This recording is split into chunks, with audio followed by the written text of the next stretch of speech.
straight after.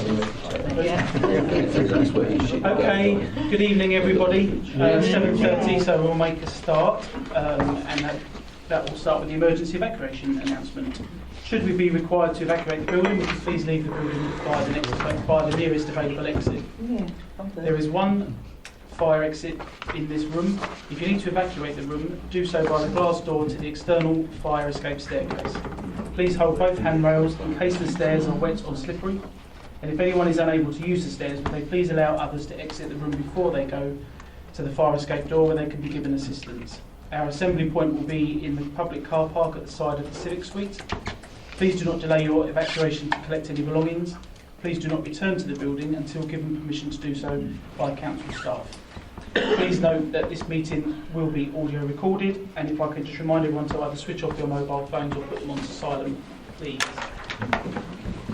Thank you very much. Agenda item number 1, apologies for absence. We have apologies from Councillor Mrs Mason, Councillor Milne and Councillor McPherson. Item number 2, substitute members. Councillor Eves for Councillor Mrs Mason, Councillor Weston for Councillor Milne and Councillor Merrick for Councillor McPherson. Non-members attended, quite a few this evening. Welcome Councillor Rowe, Councillor Webb, oh no, he's not here yet, Councillor Steptoe and Councillor Efton. Item number 4, minutes of the meeting held on the 4th of February. Members have had a chance to have a look at those, they've been circulated. Are members happy for me to sign those? Agreed. Thank you very much. Item number 5, to receive declarations of interest, including any whipping declarations. There are none.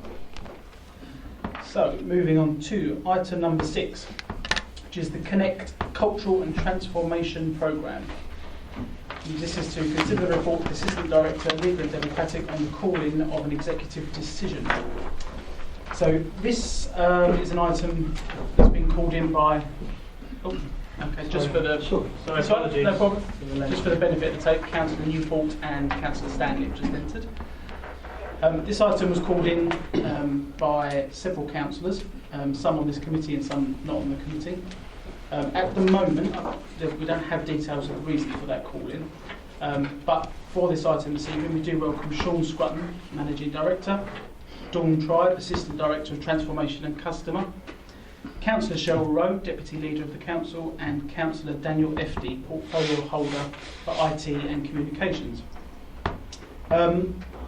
If it's okay with you, Councillor Mr Hoy, if you can just explain to everybody in the room the reason for the call-in, and then I'm sure that we'll hand over to those present to answer any questions. Yeah, thank you, Joe. Yeah, I mean, on my part, I can't answer for every councillor who called it in, but I think that my ones, I think, probably include other people who had similar reasons to me. They may have additional reasons as well.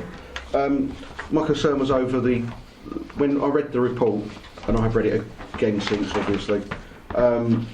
It comes across as a very generic report without a lot of reference to Rochford as a whole. This could be said of many councils, and I couldn't see the specifics around us as a council. The wording doesn't really specify us. It might be a few changes.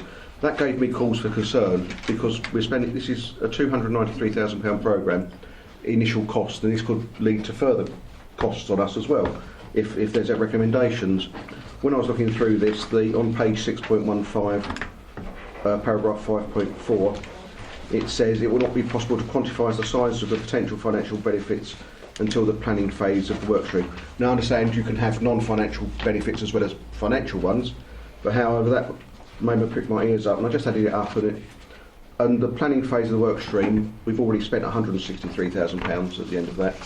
If you ignore that, we still spent about 140,000, 135,000 even before the planning stage. So to me, this is rather backwards. We're spending an awful lot of money before we find out if we're actually going to save any money. I would have liked to have seen a lot more work done on this before we actually commit to spending 293,000. I would have thought, and I know it's easy to say we shouldn't spend money on consultants, but I understand the need for consultants sometimes.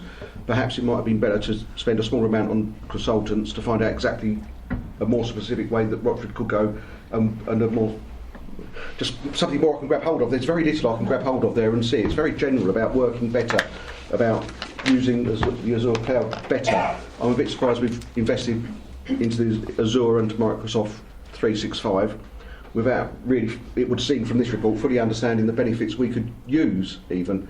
I'm a bit surprised it's where the IT, we have an IT working party from this committee. I'm a bit surprised they've not picked up on this, or they may have done, but I'm not sure. And the other real concern I've got is that it refers to, maybe referring it back to the investment board, but the investment board didn't approve this. This was approved by the executive, so it's bypassed the investment board, yet it purports to be a gold project in line with the asset delivery programme, which the investment board authorised and is to do with the freight house. So it seems not very linked up. It lacks a lot of detail. It's very generic, and you spend an awful lot of money before we actually would know if we're actually achieving anything. That's the reasons. So and I suppose each of those convert into a question, which I'm happy to convert to questions, but I don't know if there's any comments from anybody else first. Is there anybody that would like to respond to that, or as author of the report, can I refer this to you, Sean, to come back on? Yeah, Chairman, I'm happy to make a few initial comments. I mean, I have to say, actually, I'm slightly disappointed at the notion that this is a generic report, because in fact, it's far from that. You know, there was a lot of blood, sweat and tears involved in actually producing this report, and the key for me is that it's absolutely essential that this council invests in looking to modify and adjust the way that we deliver services that best reflects the demands and needs of our residents, and also reflects our other initiatives around change in assets and the way that we actually occupy buildings and deliver services. If we don't reflect on the options and opportunities that are ahead of us in terms of the way that we deliver services, we will get left behind, because the world is changing at a very dramatic pace. And I think, you know, if you'd asked me 18 months ago, and I know there's been a huge amount of angst around IT and the way that's developed. If you'd asked me 18 months ago, you know, where would we now be? Well, we are, to all intents and purposes, with all our services in the Azure cloud, capable of being accessed, at will from any location. If you'd asked me, you know, could we get there? You know, could the council actually achieve that? You know, I might have been a bit more a bit more concerned about, you know, actually that program. But you know, we've succeeded in actually moving to a place that gives us real opportunities to actually flex the way that we deliver services to residents. And I think, you know, I accept that, you know, there is a challenge in identifying what the financial benefits will be, you know, and that is an issue that I think many local authorities are grappling with, as well as we look to see what the opportunities of changing and developing services to reflect the opportunities that, you know, 21st century technology offers us. But you know, I'm pretty confident that we are actually. This is the program that we need to do. We need to invest in our staff. We need to work closely with members, and we need to look to see what the opportunities are over the next couple of years as part of this program. So that's a few words by way of introduction, but we can go into more detail as the debate develops. Hoy, did you want to? Yeah, just come back on that. I'll leave the costs where I've left them. You've all heard about the costs and what I'm unhappy about.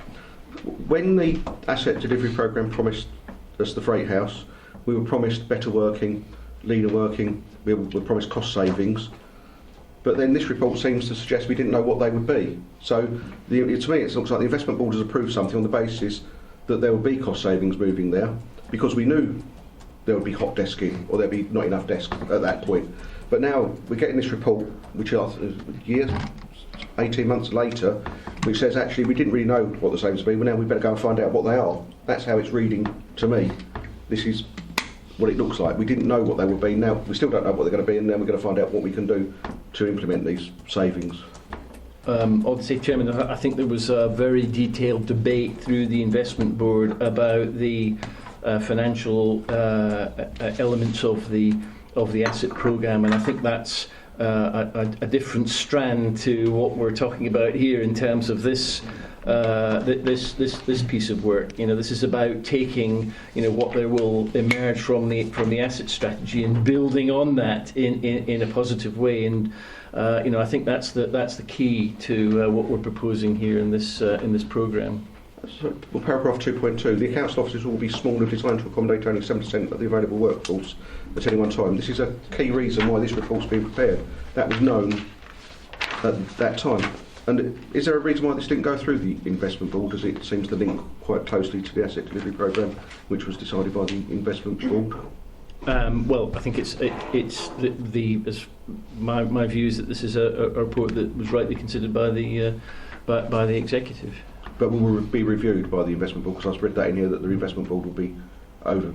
I'm not sure if overseeing. Well, ultimately, any project that's identified as a gold project as part of the projects that the council pursues will be reviewed in the appropriate way. Yeah. Doesn't that make it difficult for the investment board to review something they didn't approve in the first place?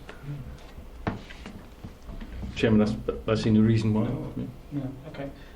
Just for a moment, I'll let another councillor ask a question. Councillor Clennell. Thanks, Chair.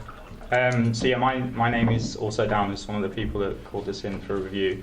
I want to start by saying I think the motivation here is good, having heard Sean talk. We do have an opportunity to modernise. I think some of the approach is good, i.e. potentially combining with a site move and the 3-stream approach.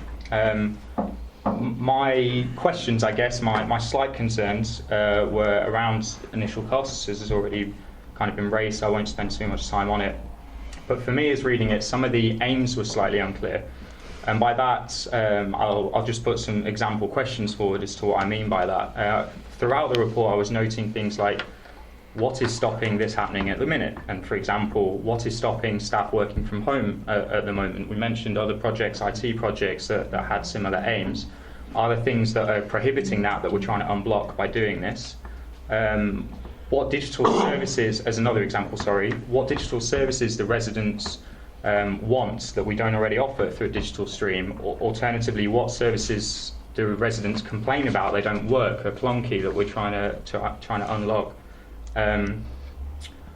Alternatively, are the aims to do things like reduce how much we spend on service provision? If so, how much do we currently spend? What are we trying to reduce it by? Are we trying to do this to meet budget needs? So the reason that concerns me is usually when the initial cost is that much, it insinuates there's going to be more work and more cost, and it's it's easier to measure success or your progress if you can tie them back to your specific aims right at the start. So they were really my concerns around it and why I wanted to bring it forward. Also, we had a comment from Councillor Hoy about the IT investment group. This was something that was raised a few times in meetings I've been in as part of that working group with regards to, do we actually exploit all of the opportunities we have from moving to Microsoft 365? Could some of these things be achieved by actually just unlocking the potential we already have, rather than spending more money for someone else to come back and tell us what we could do?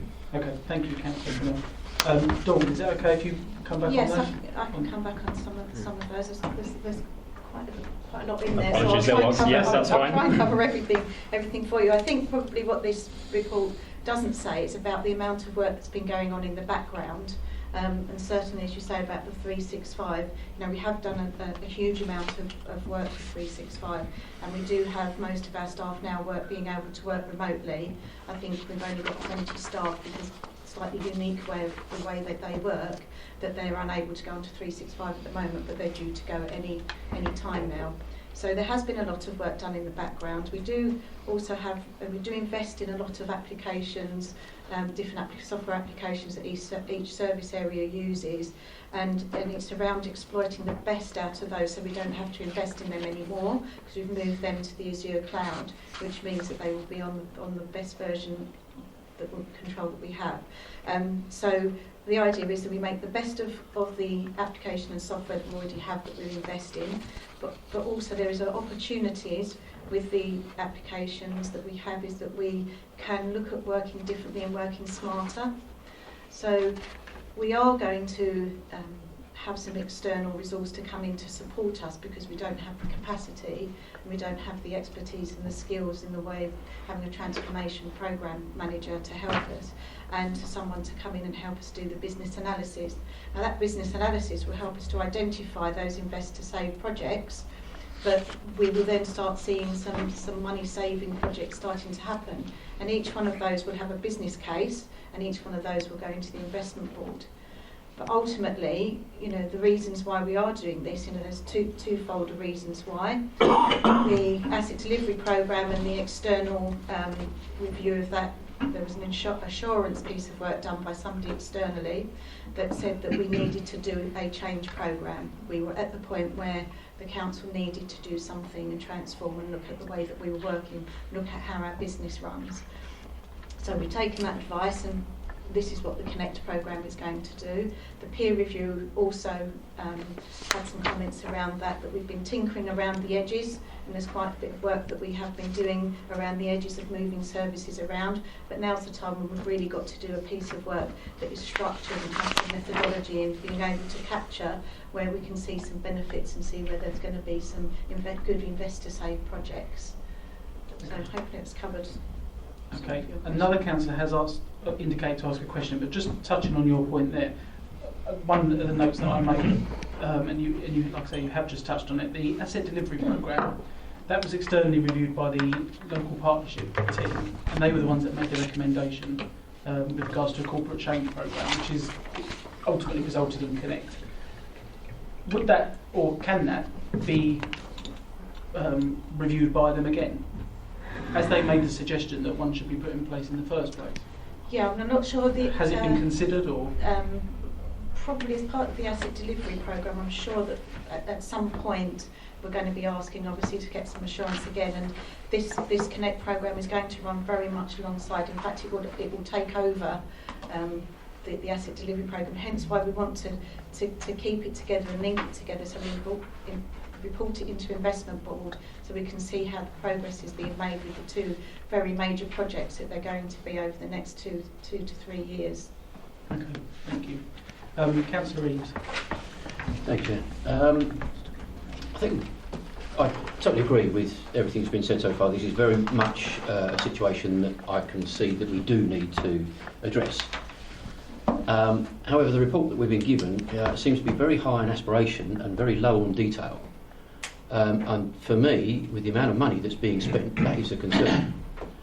Yeah, okay, I understand the need, and I understand the aspirations of it and that, but for 293,000, I would have expected a lot more detail than what we're actually getting, because obviously we are looking to spend public money here, serious amount of public money. We really don't know what we're spending on, and that is, to me, is a serious consideration. The other thing is that I do have quite a concern. Being on the investment board, I'm quite surprised that this wasn't done first, before the asset delivery was done, because this has the potential to impact on the brief that we are going to give the preferred contractor on what we want. And so how can we, let's say for instance, we in the next few months do go ahead and award the contract for the asset delivery. After that, the results of this coming up, and we find that we need less office space or more office space, or we need more room for IT equipment, or we need more room for customer liaison. You see, the two things are so connected. I'm really shocked that this has come after the consideration of the asset delivery. The other things as well, it does strike me as there are three things that are very interconnected. The asset delivery, this, and the IT. Now there are a number of things that I've noticed in here that seem to give the impression that they cross over with the IT. Dawn, you've already said that we've already put a lot of more applications in on the IT. Where has that been allocated? Has that been allocated to the IT project or to this? Because this is the kind of detail that we don't have. That I'm just a little bit concerned that we seem to be looking to spend an awful lot of money, but we really don't know in what direction it's being pulled or allocated, and it's a concern. Okay, if we can take that, if I've heard that correctly, in two parts. I think the first part was really with regards to the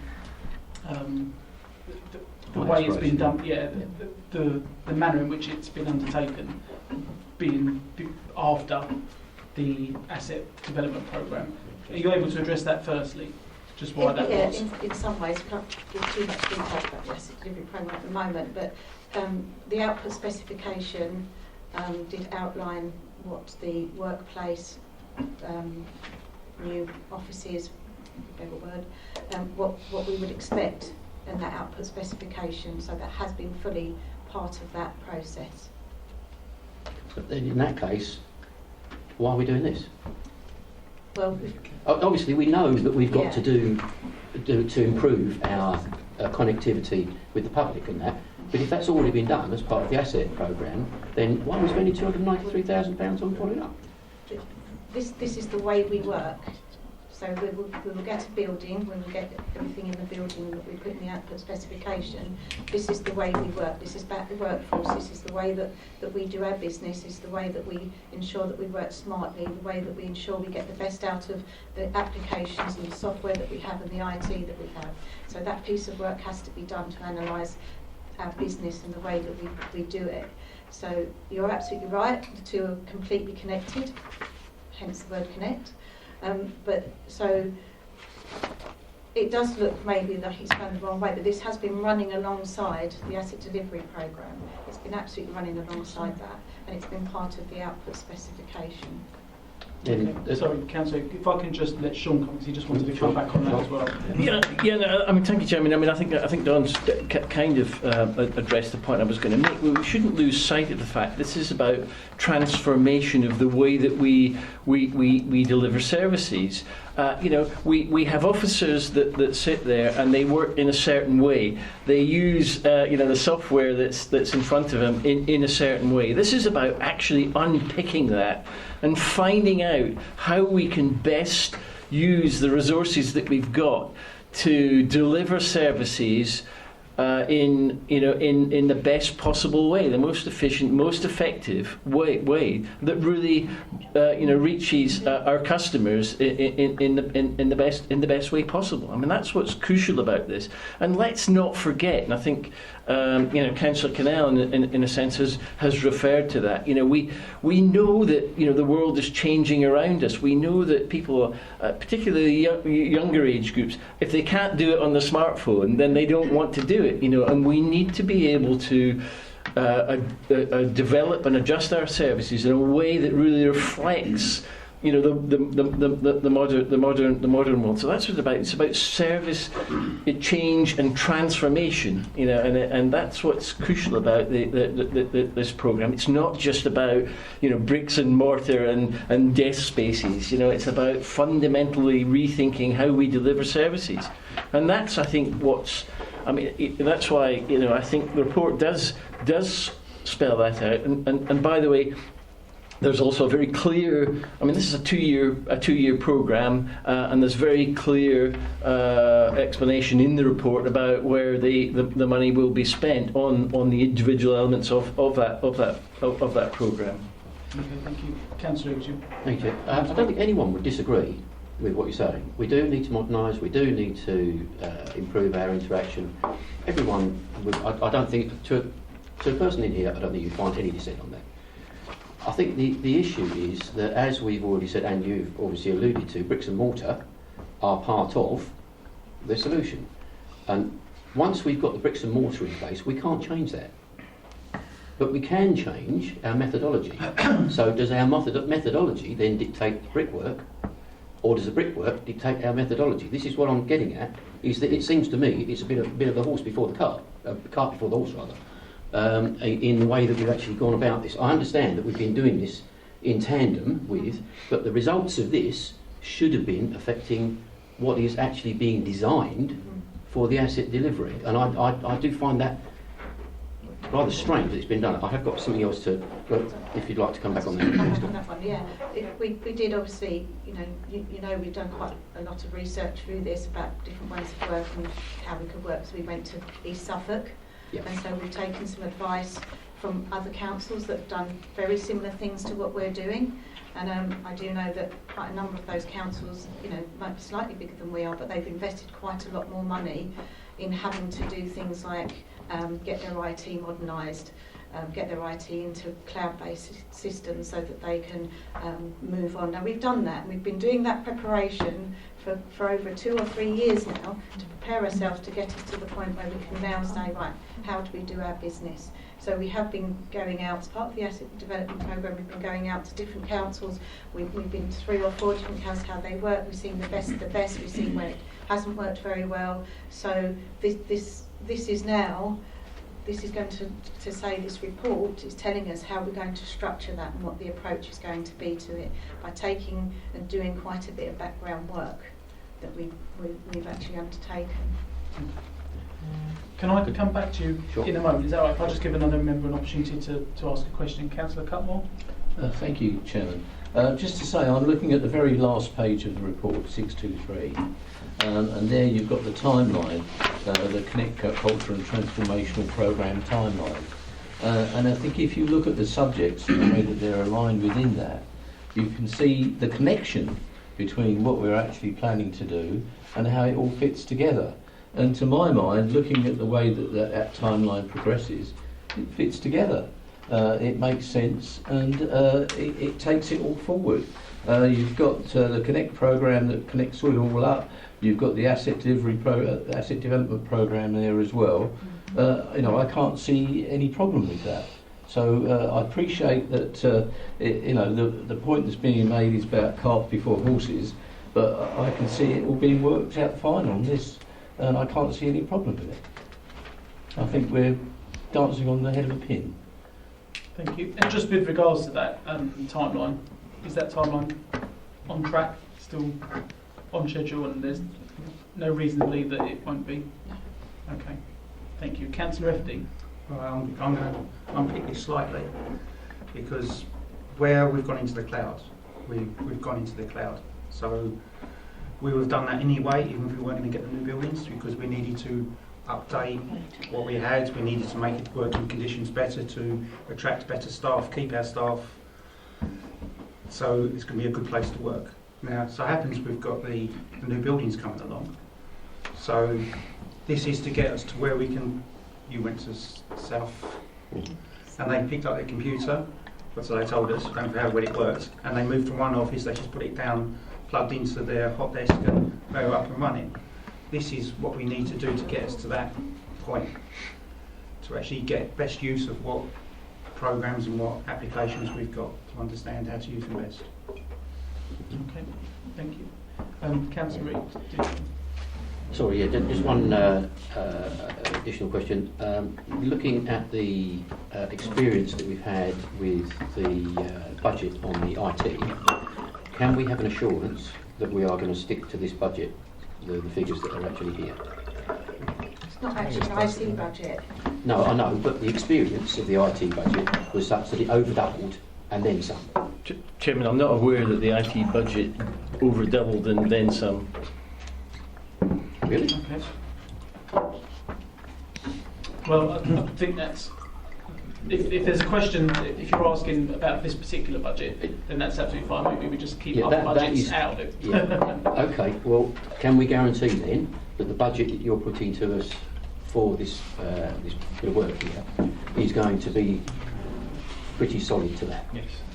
Yeah. Can we have that on record? What's in the report is Just what we say know yes. now. Sounds very Yes. good. Good. Okay, thank you. Councillor Mr. Hoy. Thank you.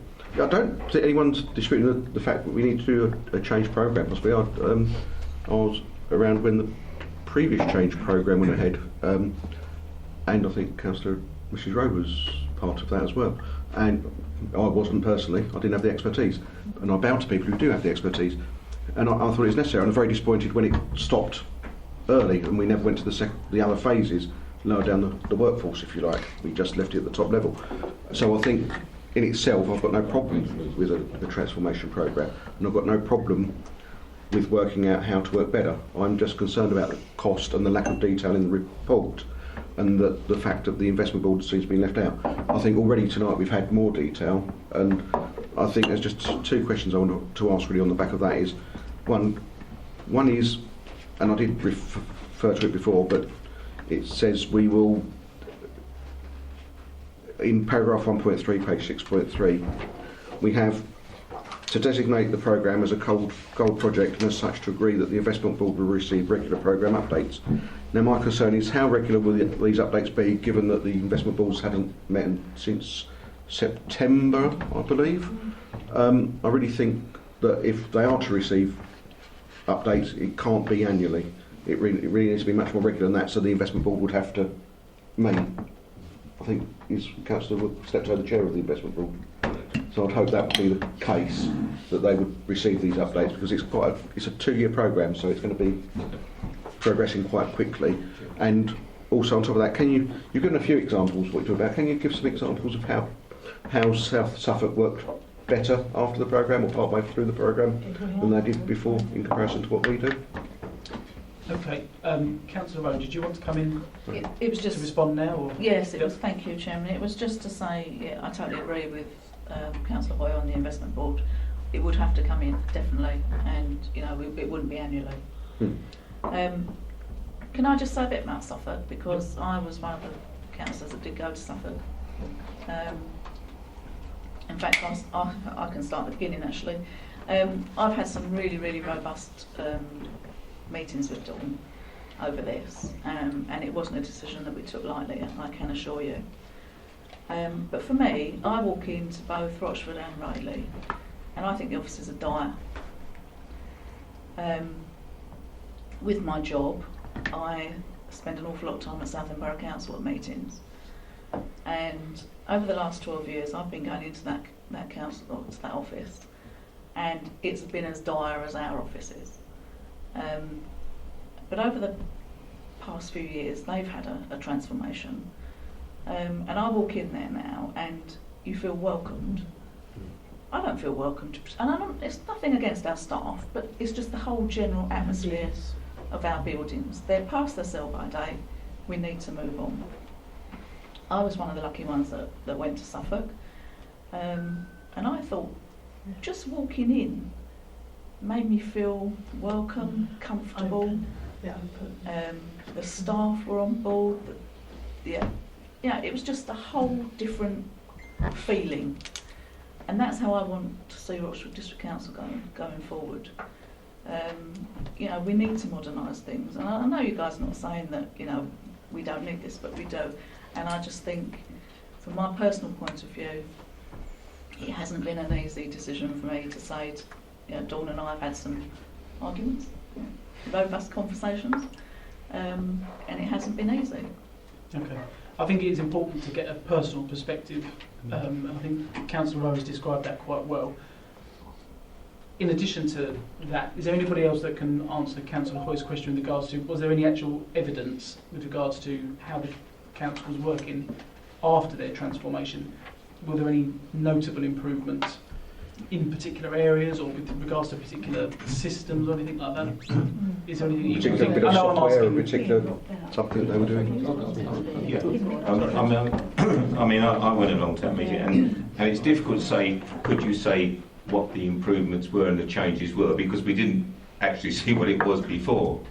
What we saw that day was, in my view, pretty impressive, and I don't think you can dolly it up, take anything away from it. Everybody seemed to be on board, everybody knew their area of operation. As you say, that they seem to just up sticks and go to another desk, sit down, plug it in, do whatever. The whole area seemed fit for purpose, and that's not being disrespectful to our staff at all, but you can, if you put our staff in in that situation, I'm sure they would have been just as comfortable. They can't do it in our present building because it doesn't allow them to do that. As I say, my personal view was if that's the way ahead, that's the way we've got to go. Okay, thank you. Can I just Councillor comment on Rowley. it? Thank you, Chairman. We did run a Connect Day for the staff, of which the leader and myself attended. And they're hungry to do this. They really are enthusiastic. And I'd say you've got 99.9% of the staff on board. They're excited, they want the challenge, they want to go forward, they want to move forward. And I think they want to feel like they're going to work because they want to and not just because it's a job.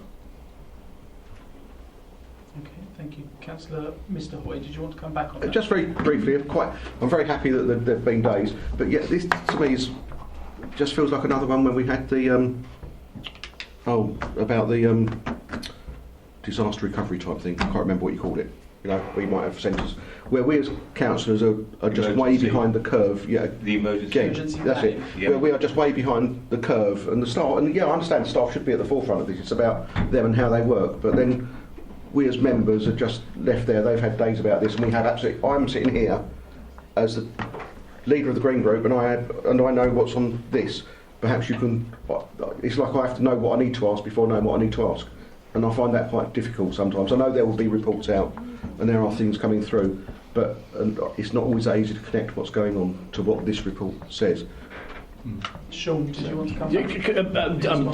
Chairman, I think that's a very good point. And I think you see, included in the report. This is not just a journey for my officers. This is a journey for members as well. And I think you've got to be you're not going to be left out. This is a journey that you'll be on as well. And so we'll all enjoy the bumpiness and hopefully the smooth landing at the end. May come back. I'm not sure which Just quickly. members have been to South Suffolk.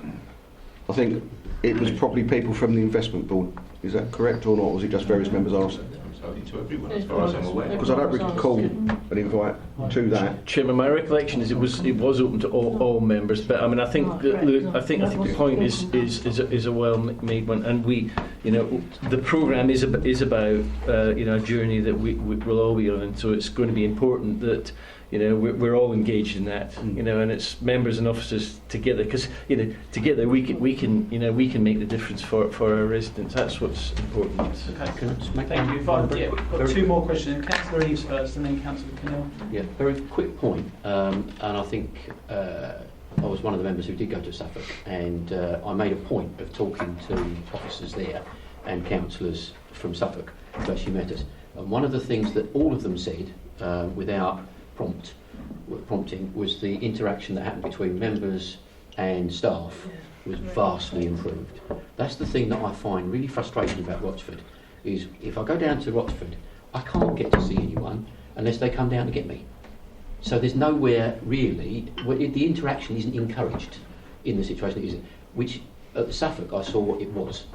And looking at it from both sides of the parties, you might say, in the council there, they were both saying the same thing. So I think it's pretty sure that if we're adopting the kind of method that they're going to be, that they have up there, that it will find it a vast improvement. Yes, it will be a change, and it will involve a little bit of learning on how we're going to do it. But I must admit, I was impressed with what we saw up there. Thank you. Councillor Cannell. So I just got two or three things. Apologies, some of it goes back to my first comments. Thank you, Tom, for going through everything I put and trying to pick out the bits. I don't recall, however, any feedback on the idea that residents are unable to do anything at the moment that they could otherwise do if we did things differently, or they're dissatisfied with any current services that they complain about and have ideas we could do better on. I don't know if there is any thought on that. And then the second piece was, you mentioned the third-party advice and the peer review came back with recommendations. I was wondering if they had any kind of why, we recommend you do this to achieve this, or to get you here, or that kind of advice attached to the recommendation. And then I guess the reasoning for kind of looking at this aim is I also have some experience in this area, two-part. One regarding visiting Camden Council, York Council, they do have, and it sounds like East Suffolk as well, they do have really nice offices, they have different working practices, and I think they are more inviting. So, you know, the idea that we want to be kind of a mini East Suffolk or a mini York to play to our size isn't a bad motivation. I completely sympathise with it. I think my concerns are around this kind of engaging on a journey where we don't know where we're landing, and I think by having these kind of aims up front as to what we're trying to achieve, we can mitigate against that. From personal experience, whilst I was at Ford, I went through 2 transformations. One was absolutely spot on and had aims and was for a reason. They wanted to move away from developing cars and developing things like mobile apps, so they had to change the mindset of how we worked. And we went through that process. It was painful, but it was the right thing to do. Off the back of the success of that, however, other parts of Ford then wanted to, well, if we just copy their transformation, we will start achieving things.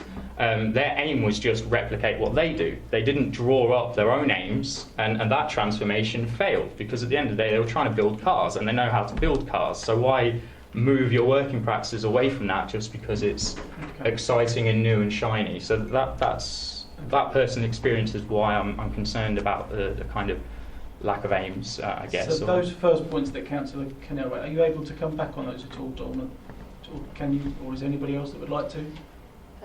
Yeah, I can. Is that all right? The customer, yeah. We do know that the customers, certainly when we do some of the digital communication with them through web chat and things, and when we speak to customers on the phone, because I do have customer services, one of the biggest things is the timings sometimes that they can contact us, and that they have to make a phone call and have to come into the offices. You know, we need to think about, you know, there are certain people, some people that are at home, bed bound, that can't get out, disabled people, and we've tried to look at all of those types of people and look at the channel shift that we can make. And one of the facts of the matter is it is far, far cheaper for us to have automated processes, transactions. We have a lot of transactional things that we do, like bulky waste. And we know that people will often just want to do a transaction. It's an automated transaction and don't want to ring the council and don't want to come into the council. They just want to do that some other way, because they do that themselves in their every normal day life. So that we have the opportunity to be able to automate forms, to automate those transactional type things. Part of the Connect will be that we are going to gather that information. We're not just going to do these things to the customer. There is a comms and engagement part of the work stream that is in here, and that is all about all of the stakeholders. So that's everybody. That's all about customers, our partners. That's everyone that we, you know, will be communicating with to ensure that we're getting some of that right. So members are a big part of that, because you're part of that whole community. So, you know, there'll be lots of engagement with yourself. So that's what the comms and engagement part of this will be about, so we can ensure that what we are doing, we are aligning it with what our customers want. But at the end of the day, it is a fact that it is cheaper for us to do things automated, where it's appropriate to be able to do that, than to do things face to face. And we're seeing more and more that our customers actually want to do some of that. I hope that's covered that. I don't know if Sean wants to pick up the peer review advice question. I think just actually a sort of anecdotal point that, you know, follows on from what Dawn was saying, is that you know, the housing option service that now allows, you know, our customers to actually log in and update their records themselves, and you know, who would have thought actually, but you know, they the residents love that. They like that, being able to interact, you know, with the systems in that way. You know, so I think it's kind of, you don't know what you know until you know it. You know, who would have thought Facebook would be, you know, this great humongous thing? You know, when Mark Zuckerberg started it off, you know, in whenever you know, 25 years ago, whenever it was. You know, so you know, it's, you know, the technology, you know, and interaction with it is clearly something residents really actually like, you know, and how do we facilitate more of that? In terms of the people, I'm not. I mean, I mean, I think the peer review report has a number of recommendations, and we're rowing through those at the moment. And some of the outputs from that, I think, do relate to the way that we deliver services. But I'm not sure what the specific question was about the peer review report. It was an example of 2 pieces of advice we'd taken that said we should do this. If they are adamant that they're recommended we should do this, I'm asking, did they supplement that with reasons why we should do this? So was it more of a recommendation or some encouragement? Well, Chairman, I mean, members have all had the opportunity to read and absorb the contents of the peer review, and I don't think it was probably the role of the peer review team to actually suggest, exactly how we take those recommendations forward. I think that's, for us, it's the Rochford flavour of how we deal with those issues that's important. And I think that the other point I'd make, and I think it's a very good one. I don't think it would be right for us to go to East Suffolk or wherever else and say, hey, that's all great. Let's just load that into Rochford. This is about what's best for Rochford and about Rochford residents. And clearly, there will be a flavour that reflects what's best for our district, and it won't be exactly like East Suffolk or York or anywhere else. But they demonstrate, those authorities demonstrate, there is a journey that councils should be taking to actually really focus on the way that we work with our residents and deliver great services. If you could just hold that for a minute, actually, members, I'm conscious of time, and members have managed to ask quite a few questions already. I am glad to see that some non-members have attended this evening, which, as many of you know that sit on the review committee regularly, isn't something that happens all that often. One of the non-members has indicated to ask a question and had already indicated that kind of in advance of this meeting. So I think on this occasion, in order to encourage non-members to attend the review committee, Councillor Newport, if you would like to ask a question, Chairman. please feel free. Sorry, talking to the back of your head. Sorry. We've heard about Suffolk, and we've heard about budgets and that. And one of the questions that I just wanted to sort of get clear in my mind. The 293,000 is over 2 years, but this to me seems like this is a discovery, sort of lifting the rock.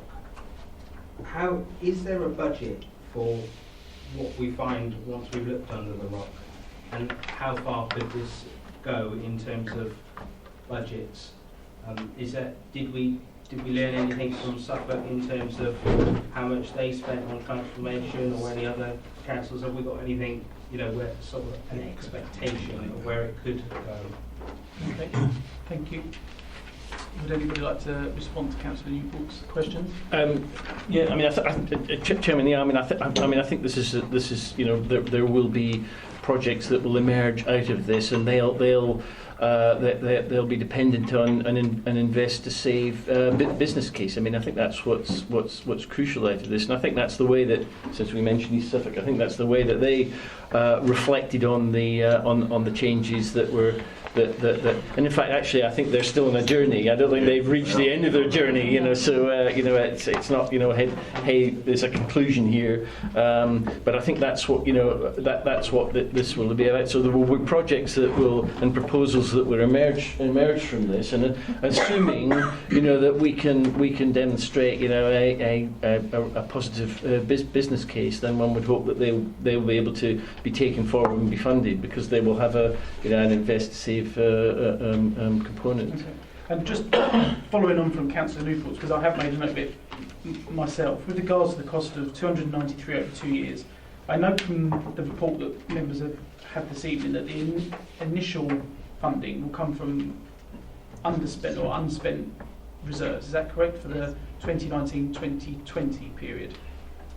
Moving forward, it also talks about the report setting up a separate reserve. Is that correct? Yeah. Yeah, and that will come from Is that future unspent? Chairman, I think I don't know, it will be future budget discussions. Right. I mean, I think in the report, for me, the costing seemed fine. It was just me getting a clearer idea, really, of how that 293 was going to be split over 2 years. And I do see that it says in there that initially it's going to come from unspent reserves, but moving forward. Yeah, I think. Well, it depends. Are you talking about this piece of work, Chairman, or? Well, it says the initial piece will come from yes. unspent reserves in 1920 period. Yeah. So going forward, unless those reserves are the full 293. So I mean, I think at some other point. I think the intention is to fully fund this project. And from the reserves. Unspent. From reserves. Yes. Right. Okay. Thank you. Okay. I think if we could just leave it at the question, Councillor Stanley. Not so much a question. If you want to make a point, it does need to be short and very concise. Yeah, very short. Very short. Yeah. I went to Suffolk. Very impressed. They're changing the reception area for obvious reasons. For anyone that comes in that doesn't like anybody to shoot them. But they're going to change that to bulletproof glass and what have you. So I was told when I was there. My question is, can we break down that 290,000 to portions to show where the money's going?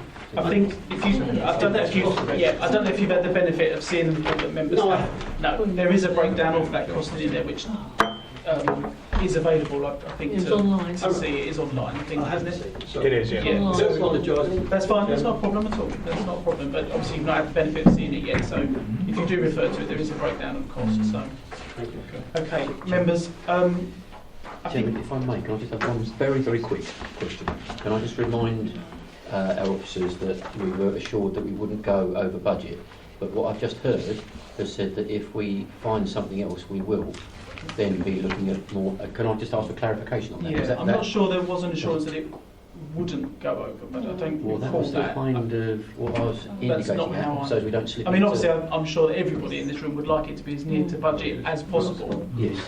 I do think, obviously, from experience, from all of us, we all know that budgets, there has to be some degree of flexibility either way. Yeah.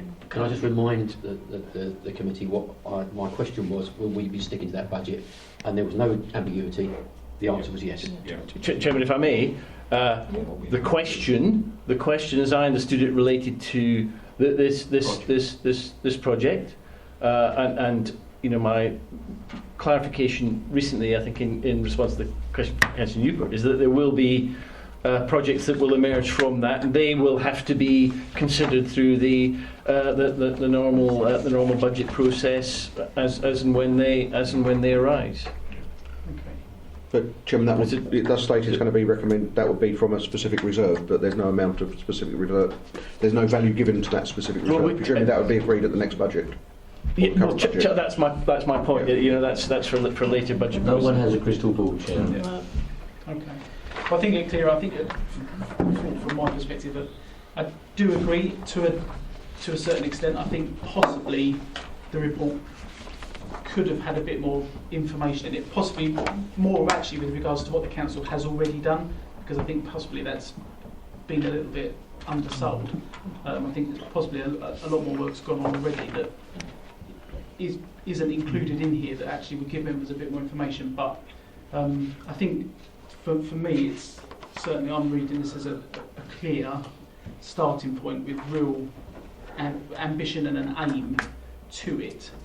But obviously it is up to members this evening, having heard everything that you have heard, to decide what to do. So, I mean, having considered this, we've got, if you've still got concerns, then the committee can refer this matter back to the executive to be reconsidered, or it can ask for it to be referred back to full council. I don't know if anybody would like to make a proposal or... Chairman, I'd like to make a motion just to accept the report as it stands. And accept, I do apologise to Councillor Cutmore, sorry. And do you have a seconder for that? Possible. Okay. I would like to propose that we have a little more detail, including what you've particularly pointed out, what has been done to date, because I like everyone else, I'm not sure that I'm seeing that within what's been put to us. Sorry, Sean just indicated. I'm sure both of the portfolio holders would be delighted to have a conversation with any member about particularly the IT programme as that's progressed and other work that's ongoing. Yeah. And could I just ask a question on the back of Councillor Cutmore's proposal motion? Yep. Is that when will this go to the investment board? When will the investment board see a report, or the first report, or this report?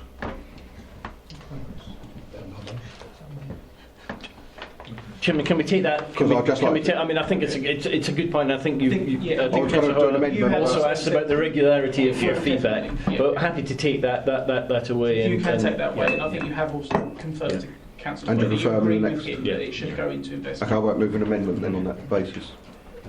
Okay. So we do have a proposal and a seconder to accept the report, and obviously with Sean's additional comments there that he will take it away and give us a date or an update with regards to it being referred to the investment board. Members, if you could raise your hands if you're in favour of that.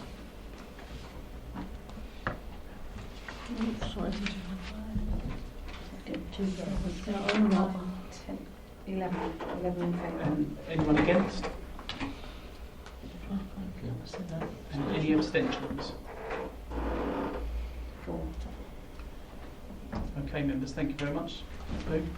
Thank you everyone for attending this evening. You are more than welcome to stay for the second item, which may be of interest to some, I don't know. I'll go and Yes, please, thank you. But thank you all. Yes, we've got the second one, Community Safety Partnership. I was going to say, I'll go and try and Are you going to find it? I was going to say, do you know where they are? Oh, right. It's one of these scenarios, isn't it? At the end of the day, it's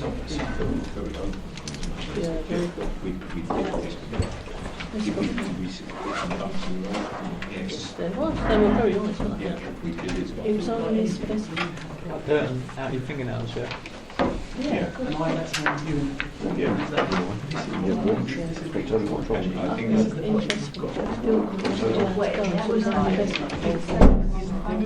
No, he was told he couldn't go. I was told I couldn't go. No, he was told he couldn't go. What was really good is that we went into those excellent, far more reception from the people that work there. There wasn't a barrier. There's a barrier. Councillor Steptoe, as we have a gap. Executive committee on April 2nd. What's the process to attend as a non-member? Can we just show up, or do we have to inform? Any councillors attend any of the meetings. Yeah, is there a process? Do I have to let anyone know in advance? Just show up. Only for questions, isn't it? Yeah, if you've got a question, you want to We didn't do that in advance. Yeah, but if I just want to attend and see what's going on, I can show up. I've done it with Mrs. County Council. Of course. That's why I use the hot list. Yeah, they didn't like mine, but one temple. To be a PNC item, would I need to leave with the public? No, Let's say for that. because you will have access to those papers. That's where you want this. That's where you want this. In the pub. Funny changes there.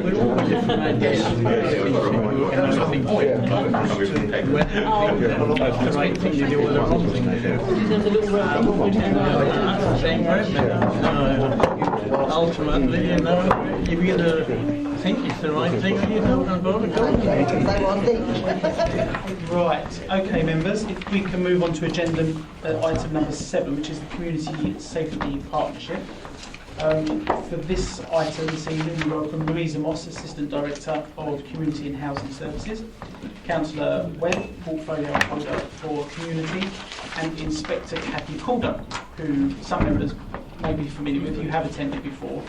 And Cathy is from Castle Point and Rochester Community Policing Team. And members will have had a copy of the report for this agenda item. And basically this is just an update really on the original report. The report is quite short, but really this evening this is an update, and I'm going to hand over to Cathy Calder. If you Sorry, Louisa. Just, as you say, the report's short. Sorry, yeah, if you could just run through the report as usual Yeah. then and answer any questions, and then if I can move on to Kathy, sorry. Yeah, what I was suggesting is I'll just introduce the report very briefly because it is only short and hopefully fairly self-explanatory, and then I'll just hand over to Inspector Calder just to give her bit around the report and then open it up for questions if that's okay. So just the purpose of the report is to headline some examples of our partnership work, and obviously Inspector Calder's here just to update on her team's partnership and how they contribute to our priorities, and also Inspector Calder will go through some of the local crime trends as well, which are not detailed in this report. So just to quickly to highlight, you'll see in the report it talks around resources and the grant that we get from the Office of Police Fight Crime Commissioner.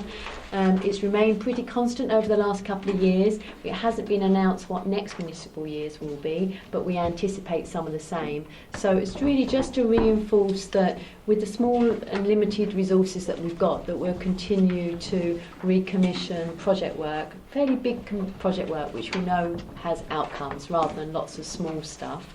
So as highlighted in the report, we talk about Walk Online, Crucial Crew, Safety Days, etc. Also, our strategic assessment for next financial year has been drafted. It's yet to be approved by the CSP group stroke local strategic partnership group, but I have highlighted that. I think it's in section 3.3 where it highlights what our priorities will be for next financial year. And I'll hand over to Kathy now, who should be able to update a little bit on that strategic assessment and be able to outline crime trends which will concur with the priorities that we're going to have. So. Thank you very much. Good evening, everybody. Thank you for allowing me to come and see you again. It's lovely to see you all. I recognise lots of faces. So, what I thought I'd do this evening is use the Castle Point and Rochford strategic assessment to talk through what's happening in our area. Just harking back to the Community Safety Partnership report, the priority areas were burglary, dwelling, protecting vulnerable people, antisocial behaviour and violence against the person. And moving forward, we've just lost burglary from that. So I'll have a little look at burglary as we go through the document. I hope some good news. But I know you'll tell me if that's not the case as we're going through. So when we look at the districts, Castle Point and Rochford, according to our local surveys, 84% of residents in Rochford said they feel safe in the local area during the day, which is good. We can always do better, but 84% sounds like a reasonably good number. According to the police survey, 36% of Rochford residents believed antisocial behaviour had become more of a problem in the last 12 months. I'd like to talk about that and what we've done around that. What we have is that ASB incidents reported to Essex Police fell, a decrease of 10.6%. 7.4% in the Rochford area, so we've had a decrease in the ASB incidents reported. We could say that's for all sorts of different reasons. It might be people are choosing not to report. It could be that we're doing a good job. Can't tell. And the last one I'll look at, we have had an increase in hate crime reported to Essex Police. The Essex Police increase has been 20.7, but it has been higher in the Rochford area, closer to the county rate, which is 26.2. And we've just had a conversation around that before we came in. And again, we can see that in two ways. We can see that Essex Police have done an awful lot of work to try to encourage people to report hate crime to us. So we could see that as a success. Of course, it's disappointing to hear that hate crime is happening at all, but we are working on that as a team, and that sits with my community policing team to work on the hate crimes for the area. What I've seen, because I look at it on a daily basis, is I've seen, and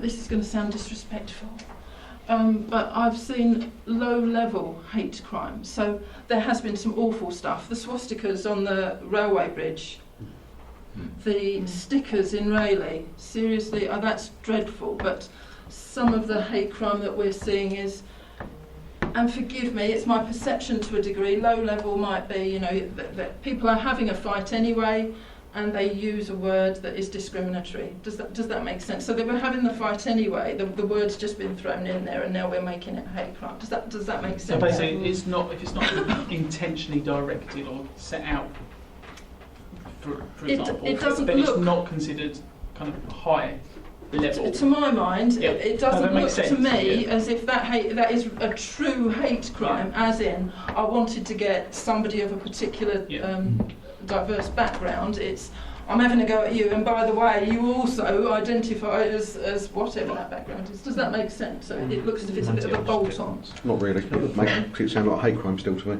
But I don't think It is a hate it's a crime, different- but what I'm saying is, to me, the high-level hate crimes that happen in our area, in my area, not in yours, would be around the Jewish community, perhaps on Canby, where there's some dreadful things happening. And for example, people are intentionally going out to target someone. Exactly that. And I, to my mind, I see a difference in, I'm having a row with Mike and I identify that he's got glasses on, you four-eyed bastard. I've just brought that into the conversation, are you with me? It wasn't, I wanted to find him because he was a four-eyed. Yeah. The motivation's You are being different. recorded, by the way. It's hard, please. I think you said that last time. I never learned, do I? I never learn. But they were some of the key findings that I thought I'd talk through with you. Going through the report, I did want to talk through some bits. Talking about antisocial behaviour in the area, this was a conversation that we've just had. We had a dreadful time with antisocial behaviour in the Rochford, Rayleigh, Hawkwell area last year. We had a particular group of individuals, you'll know that.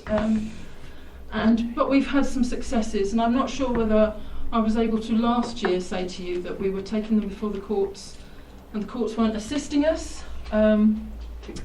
But what we did do is we managed to get the support of the CPS. We have a CPS lawyer that works with us now, and when we have a case that is to do with antisocial behaviour involving this group in your area, we take it to this particular lawyer, and we are getting the results in court now that we had hoped to see. So, to my mind, again, we're on top of it. The individuals concerned all have nominated police officers, so that if something comes in with their name attached to it, we do the work around it to make sure that we can throw everything we can at it.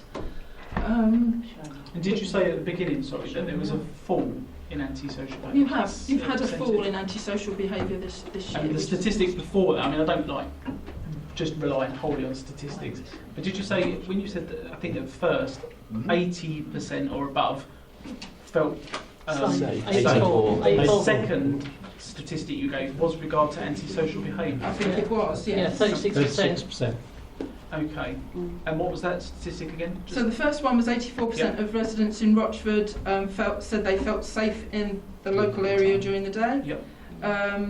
The next one was 36% of Rochford residents believed antisocial behaviour had become more of a problem in the last 12 months. Okay. So that's kind of in relation to the fall then, in 7%, I think it was, wasn't it? In antisocial crime that were reported? Yeah, 7.4%. Yes. So for me, that's saying to me that if only 30%, I know it is still 30%, but if we were looking above that, I'd be more concerned. But that seems to be a slightly lower figure, if I recall, from last year. Oh, do forgive me, I didn't bring last year's standard with me. My apologies. No, I think it is, which again sits sits in line with the fall in actual numbers of crimes. So we're going the right way. Something's then, from working. what you're Yeah. saying. Yes. Yes. Please. Yes. Yeah. Sorry, Councillor Shaw. Is that falling because people aren't bothering to report it? Because you can't tell that, can you? Because it could be, they say, because I know we've got a big issue in Rochford Square, and just around the surrounding areas, where we get people basically on Facebook say, I've got this, and we go to report it. Oh, what is the point? And we keep saying to them, well, if you don't report it, your figure's going to be completely wrong. And I remember saying exactly that last year when I sat and here. I remember you sitting here saying Yeah. you've got to report everything, report. And we were also saying outside that as much as we've tried to get those different Facebook groups that exist in all of my area to come and talk to us, to have a meeting so that we can have a two-way exchange of the information that's coming in. because I couldn't have a team just looking at social media all the time to get all of that information. It's regrettable, and I'm sure it will happen in the future. We just haven't got there yet to be able to afford for people to sit in and just do the social media side. Sorry, I didn't want to. Another councillor has indicated a question. I don't know if you want to carry on first, do you, or do you want to take questions I'm easy. during? Yeah, I'm easy. Okay, Councillor Mrs. Hoy. Yeah, just a couple of questions. The little, the little anti sort of like stickers that you sometimes, the hate crime stickers that you sometimes see.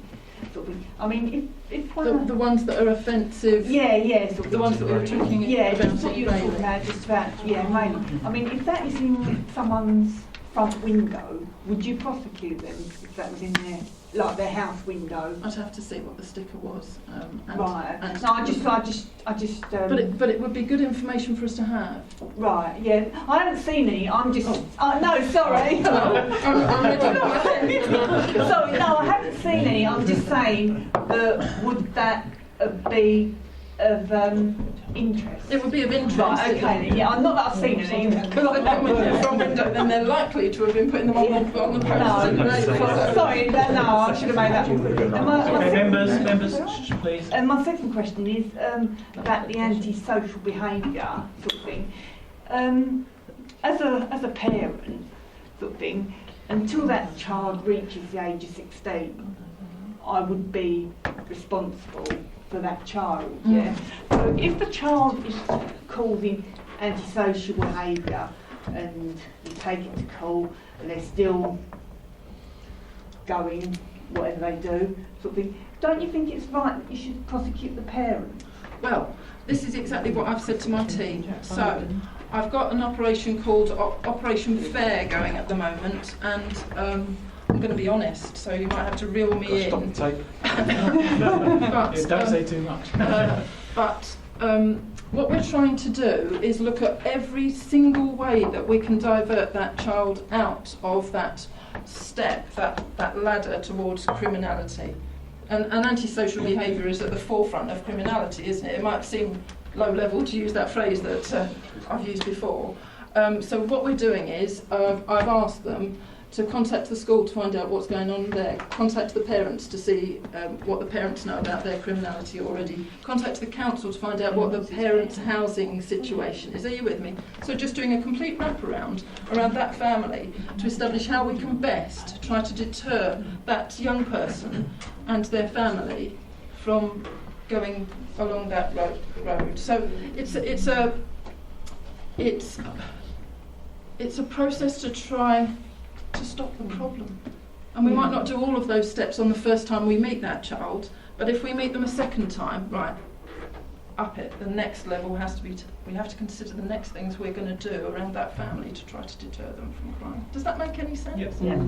There was sorry, because like my daughter goes out, she's 15, I want to know, well she's 16, yeah, but even at 16, I like to know where she is. So surely it's bad parenting if that child's out till 12 o'clock at night, it's school night. You don't want to know about some of the children we're involved with, seriously. 11-year-olds. Okay. Members, sorry, another councillor has got has indicated a question. I don't want to take you away from you reading your report. I don't know if you just want to have another couple of minutes just giving the committee some information first, and then take a question after. Do the question. Yeah, you sure? Yeah. Okay, Councillor Weston. Yes, thank you, Chairman. You talk a lot about burglary protection and antisocial behaviour.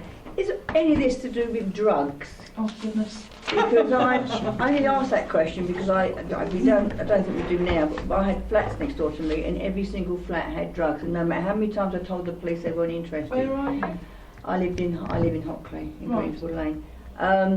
So is a lot of this to do, I mean, I'm not a lot of this, but when you say violence and antisocial behaviour, is it to do with drugs and the kids? I wouldn't say burglary is necessarily connected with the drugs problem. I will say that we are exploring the drugs problems as best we can. It would be fair to say, and honest as I am, our focus has been on Canvey, but I have asked the team to have a little look That's what's happening in the Rochford-Rayleigh side of our district. You'll understand I look after two areas, the Canvey, Castle Point side and your side. Some of the antisocial behaviour, I would say, is connected with the drugs problem. I would say that we have a drugs line that is coming out of Southend at the moment, that's straying into your area. We know the nominals, so we're trying really hard to do the work around those to stop them continuing to be a problem. But that's a long road. So there is some overlap there, clearly. I wouldn't say it was all drugs related. Is that right? Yeah, no. Fine, thank you, Chairman. Thank you. At the moment, no one's asked any. I'm sorry. I want to say it's not just the children that you've got drug problems with. It is the could be middle-aged people, which I know around, but because you have got the lines coming in, and I've been saying this at different meetings we've been going to, and I have told the police, and nobody's ever come back to me. No, we're a one-way street. So I know we are. We want all your information, but we don't want to talk to you about it. No. That's how it seems. Even from my purposes, we do get an awful lot of information, but keep it coming. What I would say is just having a look, and I think we talked about drugs last time. I'm looking around the room trying to remember who asked me about drugs in particular, but I did. Yeah. So do I. I will say that if we deal with every report of cannabis that comes past us, we wouldn't do anything else in Essex Police. We wouldn't deal with DA, we wouldn't deal with burglary, because as we drive along that road, you can smell it out of every car. I've exaggerated, clearly it's not out of every car, but as you're driving along, you can smell it all of the time, and if we were to deal with all of that, we would do nothing else. So we have to be selective in what we deal with when it comes to cannabis. So I apologise if you're reporting cannabis to us and we're not doing anything with it, or if that's how you feel.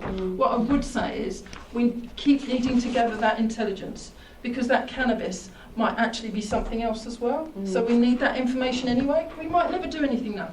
We might never do anything with it, but we just might. And your bit of information might be that final bit that we needed to solve that puzzle. I think some of this, though, is The hard harder stuff than cannabis. Well, it definitely is. Definitely is. Okay, thank you, Councillor Sperry.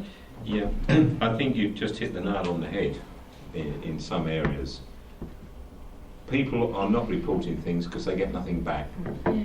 That's the long and the short of things. Why am I going to spend my time trying to get through to 101 for however long when nothing ever comes back? We have instances locally, small crime, broken window scenario, do this 1 week, nothing happens, everybody knows it is, all on CCTV, next week we get a little bit more damage, the week after a bit more. It's continuous, and I fully accept that you have to categorise, but the simple reality is, as far as I can see as a town and district councillor, the knock-on effect is that the residents become more and more disillusioned, that we have areas which should be recreational areas that our children will not go to anymore, or the parents won't let them go there because of the potential small-scale drug abuse. So, you know, we're spending a fortune as a council or as residents to try and give something to the younger generation, but the reality is a lot of them are just walking away from that area now, and it is being taken over by the very people. And as I say, it's not rocket science. I mean, I know just down the road here, the local bowls club have given up phoning up now. Every summer evening, it's not difficult, but why are we going to bother anymore? And sadly, that's why I think you're finding that a lot of this stuff is not being reported, and the fact that there's nothing coming back, which I've been on the receiving end on the town council quite recently, is why people think, well, you know, why are we doing this? And I honestly feel I had this conversation with Roger Hurst the other week. We've somehow got to get the police. We understand that, but there's got to be a better, in my view, better connect between what local residents want and what the police.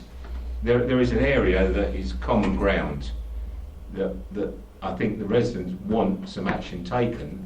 Yes, it is low-level stuff, but that low level is just becoming a bigger pond, for want of a better phrase. And if it just getting bigger and bigger, then the knock-on effect is it becomes a bigger and bigger issue for the younger generation. And if I might just use the Bowls Club as an example, if that's okay. Yeah.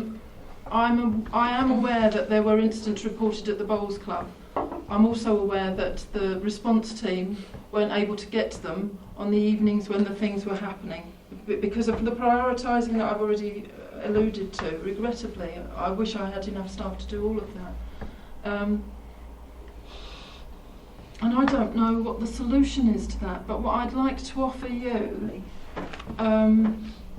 is my details and my team's details so that you can get the information in. Now, how do you suggest I get information back out again? Because again, that becomes a full-time job, doesn't it? Whereby, it's rude. It is the ultimate of rude, isn't it? And I feel it as well because I put information in and nobody comes back to me and tells me what's happened with the information that I'm putting in. And it feels rude. So I get that. But I don't know how else to get the information out to you other than by the ways that the team are already doing. And I've mentioned to my colleagues already about, we have a new, we started it at the beginning of January. You'll be aware that, and I'm going to say something and it might upset you, so just bear with me. We have a new Facebook account just for Rochford and Rayleigh side of their district. So you'll be aware that we had one that covered the whole district, Castle Point and Rayleigh and Rochford. And now we split it in two so that we've given a more bespoke product to the Rochford-Rayleigh side of our district. I asked the team to put updates on there as frequently as they possibly can. We've also been urged to be more cautious about what we're putting onto Facebook because we might be fueling the fear of crime. So there's a balance there, but I'm not 100% sure of the way that we get back out to people with information, and I want to. It does. It always comes back to resources and the lack of them. Sorry, Councillor Goodham first. If you want to. I'd just like to counterbalance some of what Dave said, because locally to us we have cyclists going down the middle of the road and that kind of thing, and because I've got some local contacts with the police, I'm able to buzz them over a little bit of information, and then they can follow it up and they know the area that they're going to, so they are the feedback, because obviously I see them. So I am getting feedback, yeah, we did follow that up, so, and then it can lead to a family that needs the overall support, like you alluded to earlier. You've got PC Mike Summers, I think, working with around the bikes. We're trying to do stuff to stop them doing that dangerous stuff on the bikes, Councillor Belton. I had a question or a point on a different crime altogether. Vehicle theft seems to be hugely on the rise. In my ward alone, there's been multiple issues over the last few months. I myself, as a business owner, have had 20 vans stolen in 10 years, and never once have I seen a police officer. Never. It's almost seemed as a victimless crime. It isn't, but it seemed. Is there anything that can be done? Is there anything being done? Because I know so many of our residents that have had their cars stolen, and yes, we're insured, but it's not the same, and it's the personal side of it, I think. So what we have had a little spate of theft from and theft of motor vehicles, and this is a force-wide difficulty, and they're moving around the force, and we can't seem to. We're always behind them, which is the difficulty here. So I've asked the team to do the plainclothes ops, the automatic number plate recognition system. We're using that to try to find out who's coming in when the vehicles are being stolen, and if we can identify the vehicles going back out again and who they're with. Are you with me? Yeah. So there's loads of work going on behind it, and we have had some successes and arrests. Do you know what? The force have decided that vehicle crime will be closed off at the point of contact. What I'm trying to do is get my team to get in contact where we see a trend, where we see that it's out of control for a bit, because some nights we've had amazing numbers of vehicles going from across the two areas. I've been trying to get my team to phone everybody individually and say, although the force have sent you a letter saying that this matter is closed, because that's what we do, don't worry, it isn't closed to us. We are working behind the scenes to try to get these people. You might not hear from us regularly. We will take a statement from you if we get the evidence in order to be able to continue with the prosecution for your particular job. But I do want to reassure you that I have got my team working on that problem as much as I possibly can. So I'm sorry that our response is not what I would want it to be. I hate the fact that we close out first point of contact. Yeah, I think people understand because it's a difficult crime to solve, but at the same time it feels like there is the resources out there because there is CCT everywhere and there is the APRNs and things. And yeah, I just think and conversations I've had with residents that have had vans or cars stolen in their cases, it just feels that it's deemed victimless and therefore, as you say, you get a crime reference number for your insurance and then see you later. It's bigger. I've been around for a long time. Back in the day, it used to feel like your criminals were locals that we had a chance in catching. But these days, organised crime is just national. It's just out of control. So actually, it takes a lot of work to work out where they're coming from. We had a spate where they were offending in Hertfordshire, all over the place, and it's just a nightmare to keep pulling it together. So I don't want you to think that it is binned. We're working on it, which is fine.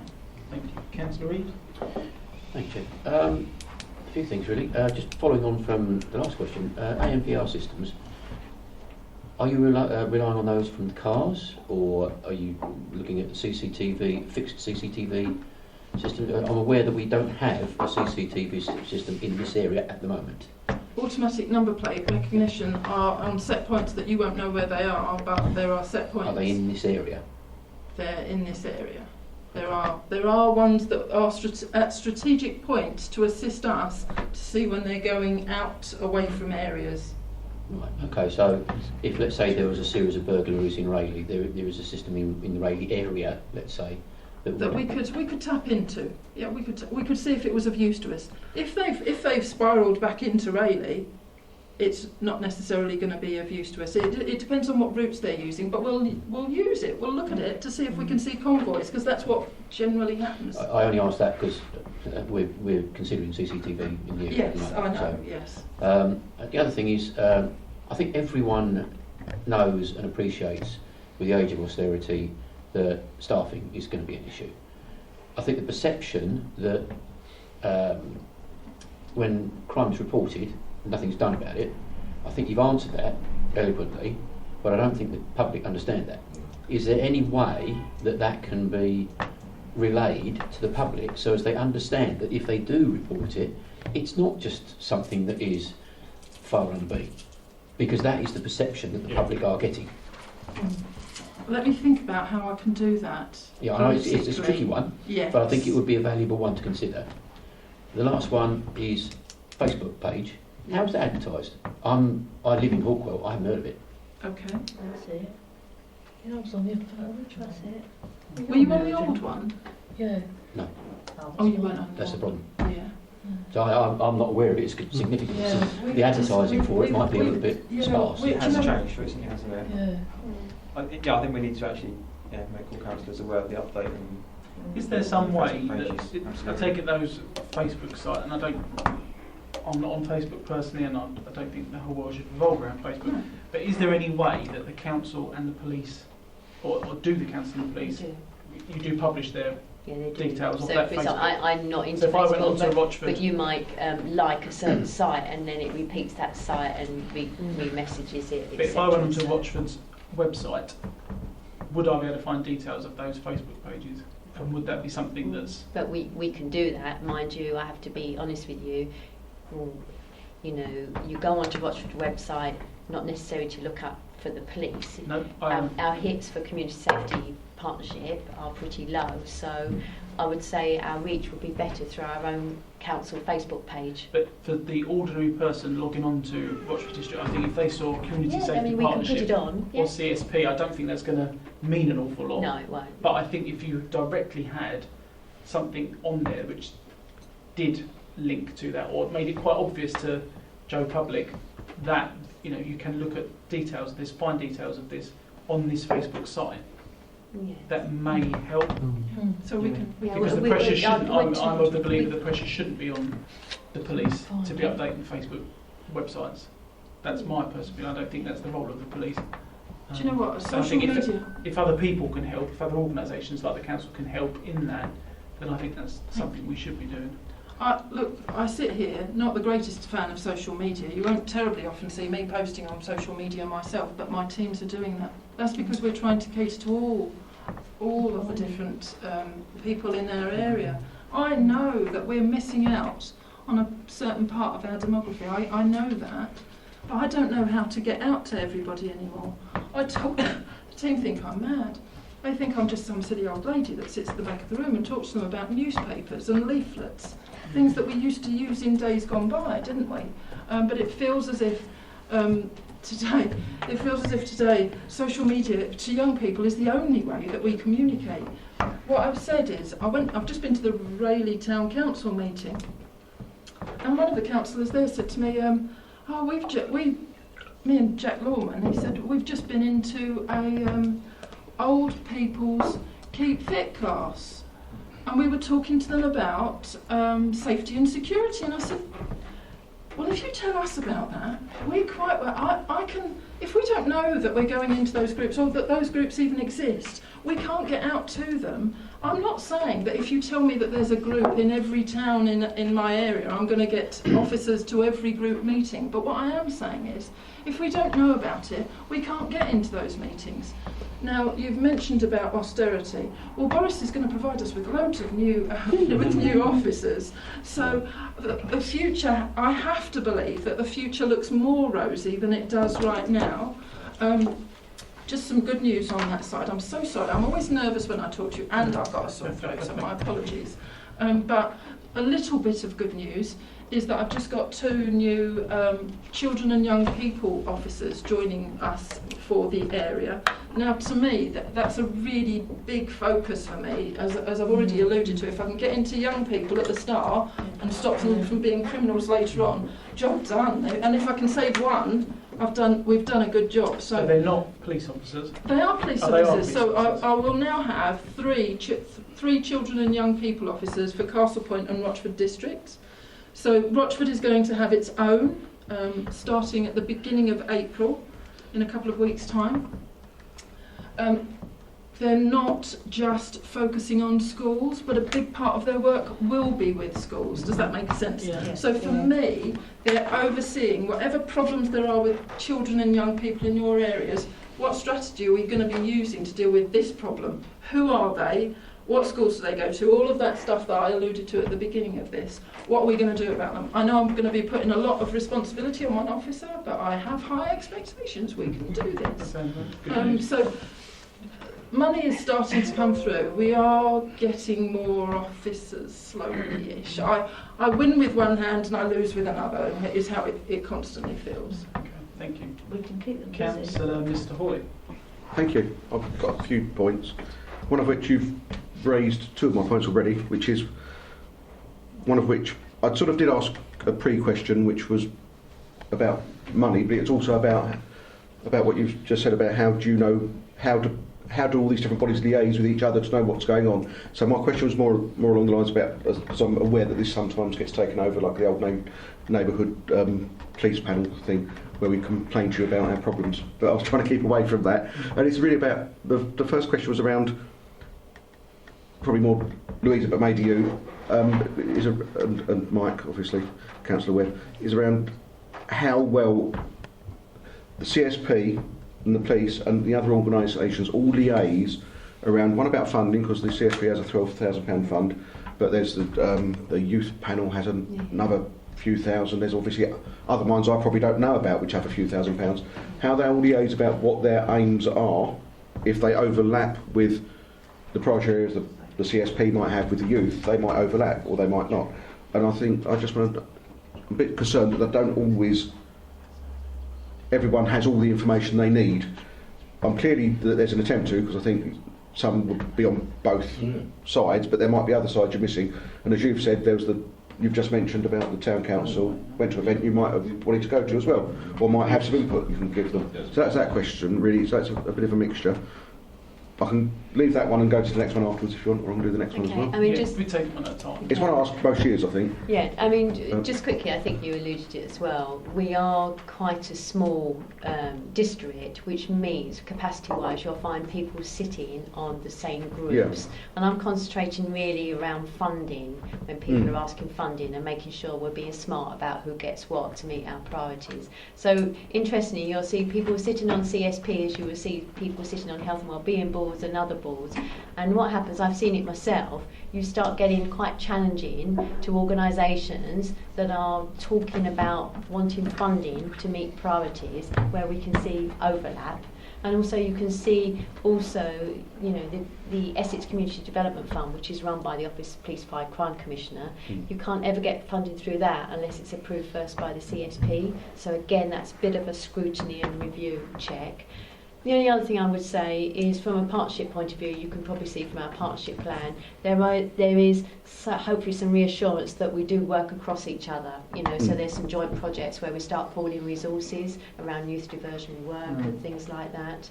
I can, hand on heart, we can't say that we're getting it all right. Yeah. There's bound to be little pockets here, there and everywhere. So, but there's still possibly some gaps. Yeah, I guess what I'd say around in terms of small grants, there's a number of small grants processes as well, and certainly officers and myself, when I've caught sight of the grant processes, try to make sure that actually it's been fair and equitable. And if an organisation has bidded for two different pots, actually the question will be, well, which pot is most appropriate for that organisation? Yeah. It's not the organisation's trying to be misleading in terms of applying for two pots. They're generally trying to get the money of the organisation. But myself and officers, when I'm involved in the process, will look at that and say, well, actually, which pot is most appropriate for that organisation to get funding from? Is it public health? Is it community safety?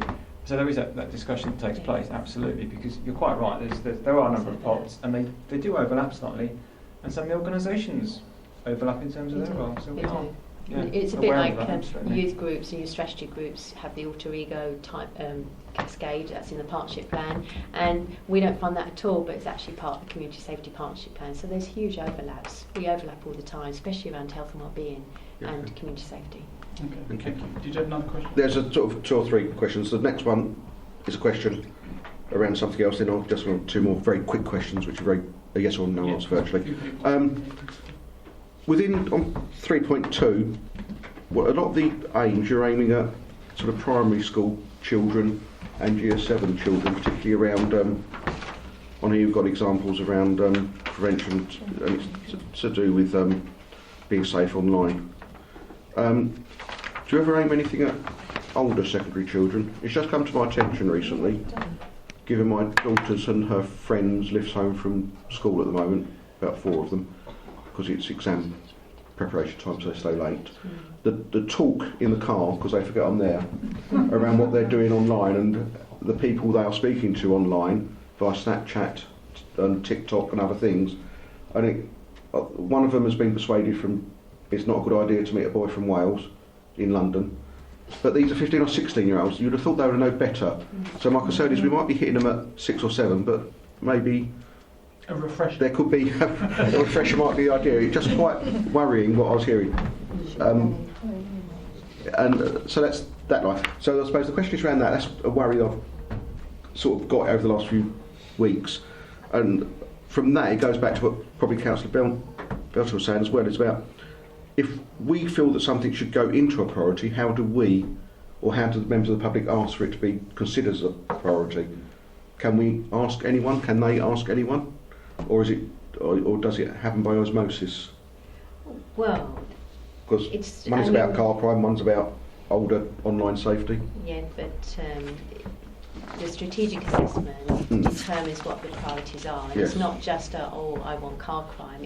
It's based on a risk assessment stroke ranking, and car crime and other things, and cyberbullying or whatever, would all be under a certain category of crime, which is then ranked accordingly. I'm probably not explaining this very well, but there is quite a process that we go through to set the priorities. So, but if there are individual concerns, then I suppose again it goes back to advertising how you do that, whether it be through Facebook, coming to the council direct, etc. Perhaps not the answer you wanted, but you can't just. I don't know, because in the old days. Actually, if I can just off the back of Councillor Mr. Boyd's question, with regards to priorities, because one question I was going to ask was that originally there were 4 priorities. We've now lost burglary dwelling, which I'm assuming is because its numbers of crimes have fallen. Yes. But it hasn't effectively been replaced. So if this is based on either the 4 categories of the highest crime volumes, would that be correct? Why is there now only 3? Because they're our top 3. At the moment, I apologise, we can't share with you the strategic assessment because it's still in the official state because it hasn't been approved. You're seeing obviously last year's public document, not this year's. Cathy, you've got a copy of it here. I assume those 3 priorities are the top 3 and are significantly the top 3 compared with the rest. Because I know that they have been priorities for quite some time. Yeah. And I just want to clarify, just for the committee and for the sake of the fact that it's been audio recorded, that those priorities aren't just a choice being made by someone. No, they are based on statistics, and the reason they're priorities year after year is because they continue to be the highest statistics. And as you know, the strategic assessment, which is on our website, will detail in very headline version of how we do that, which is done through a range of statistics rolling over a 12-month period, and then including partnership updates as well, which inform those statistics, and then they're ranked. So it's done in quite the analysts lead on that actually. Okay, so if we look at violence against the person, I'm so sorry, just to use that as an example, it's gone up by 31.1%. So that would give you an indicator, and not everything goes up, so it's just an indicator of why that has to remain as a priority. Yes. Okay, thank you. Councillor Mr. Hoyt, did you have another? Yeah, it was just we can make it the last one, just so to get everybody in. Following from that is the other point. I keep hearing about things like coffee with cops and things like that. Does that still happen? Yes. Does it happen in Holbridge? Yes, I can't tell you exactly why, but I'll tell you what we're doing. So what we're going to do is we have traditionally, and I'm trying to encourage all of the teams to do this for me, we've set up a venue and said come and see us. Doesn't work. Nobody's going to see us. So what we're going to do is we're going to piggyback on what you're all doing. So if you don't tell us what you're doing, we can't see you. So you tell us where there's going to be a meeting in your area. I'll find some officers if I possibly can and get them to come to you to have their coffee with cops at your meeting. So I know that we're going to be, what's the word I'd want to use? We're hijacking somebody else's meeting. How do we tell you? Kathy.calder@essex.pnn.police.uk. You can come straight through to me. Will they have a coffee with us? Because you go to them now and offer them a cup of coffee, they won't have one. I don't drink tea or coffee. They keep saying, when we go there, they're saying they're not allowed to have a cup of coffee off us. Oh, they're being silly because that's about the gratuities policy. We're not supposed to accept anything from anybody, but they're taking that to an extreme. I'll tell them that they can have a cup of tea. It's okay. Councillor Reid. On the back of exactly that, last Thursday I had a residents meeting down on Betts Farm, and I was really pleased to see 3 officers down there. I was surprised. But the one thing that I was going to say to you on the back of that was that I found wanted 3. I'm ever so sorry. I'll be telling them off now. There was one officer down there, right, and a couple of friends. But the point I was going to make was that I understand from the community officer who was near that she's recently been reallocated for Hockley. I didn't know that. And I'm wondering if there's a way that you can actually give us a stream for understanding when community police have been put back into the areas that we represent. Maybe through Louisa, I don't know, but it'd be so helpful with the meetings that we try and put together with the residents. But regrettably, my staff are changing that blooming often. That I'd be on the phone to you all daily to say I've lost this one, or I've got this one instead. So you weren't supposed to do that. I brought this back. because I want them to be responsible for an area and take some responsibility for it. Regrettably, I can't tell you about it because I'll be doing all sorts of things with them as well. So I'll give them everything to do with that area and they'll look at it, but they're not solely responsible for it. They made it very clear at the meeting that they do get called out to different areas regularly. Yeah. But at least if we know that there is someone who is delegated to our ward or the likes, that would at least give us, what we can do then is we can reassure our residents. Okay. So how about this as a deal? I even do deals. Talk to me already. Have his beer recorded. Think very carefully before you... So, can I get you onto Facebook? Yes. So what I'll do on Facebook is I will get them to say we're taking responsibility for this area at the moment. I'll get them to do that individually. Yeah. So at the moment I'm looking after, and I'll try and get them to keep that updated. Okay. Is that a deal? Yeah. You're going to be surprised at how few officers I've got at the minute because I've got 2 covering a particular. Yeah, but this was why I was surprised to see the officers at the meeting and very, very pleased. Just this week I lost 2 though. Right. That's because you had it. Probably saw to an I'm sure it wasn't me, was it? I'll take one. That's okay. I'll take one last question from Councillor Hazelwood, and then. I did indicate, I only just about, but there you go. Do you think residents should take more responsibility for some of the things that they do? I believe that prevention is better than cure. Once again, observations from looking around. Windows left open by residents who go on holiday for a fortnight. Garages empty of cars full up with junk. Facebook unsupervised. As Mr. Hoy says, you see children walking around in the middle of the street, all ages, looking at things on Facebook. When you walk past, some of the abuse and the stuff that's coming out of this phone makes you believe, it's unbelievable. I've seen people walking to lampposts, reading at Facebook. I've seen them tripping out in the middle of the road, looking at the... I really do believe, a policeman once said to me, prevention is better than cure. And I think our residents need to take case for themselves. I have a feeling you're probably going to agree with that. And take more responsibility. How society has changed in the time I've been a police officer, goodness me. The one point that I will pick out of that and say I agree with, I've just seen on my books a burglary in your area where somebody left their window open. I mean, seriously? Are you kidding me? How many times do we... No, catching a fine. So at that point I will agree with, and if you can keep spreading that message again and again and again, that security is paramount today. And isn't that awful? Because when I was a little girl we used to leave the key in the door. Yeah, I remember my mum did that. Well, can I just say, on that, I did a survey of the garages, as I said, and a garage is put your car in. Well, it used but to be. 99% of the garages I've looked at, as I said, are either full of junk or rubbish or no cars. You see, come to my house. You see people dropping their children off, going to inside somebody's house with the door open, and you wonder why somebody walks past and nicks it. Okay, thank you. I think we have to call it.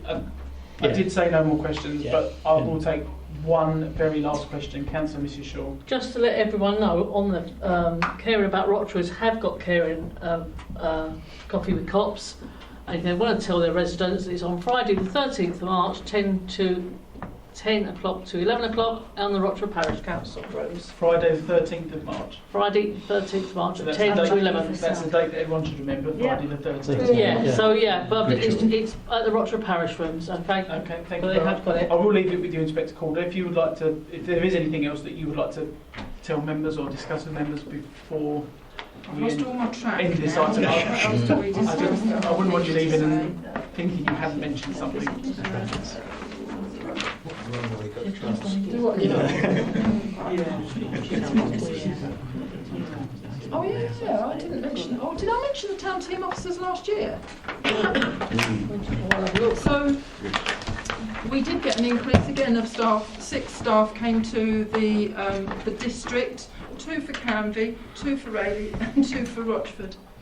And that started last July, so I wouldn't have told you last time I was with you. So they are mainly working in our towns.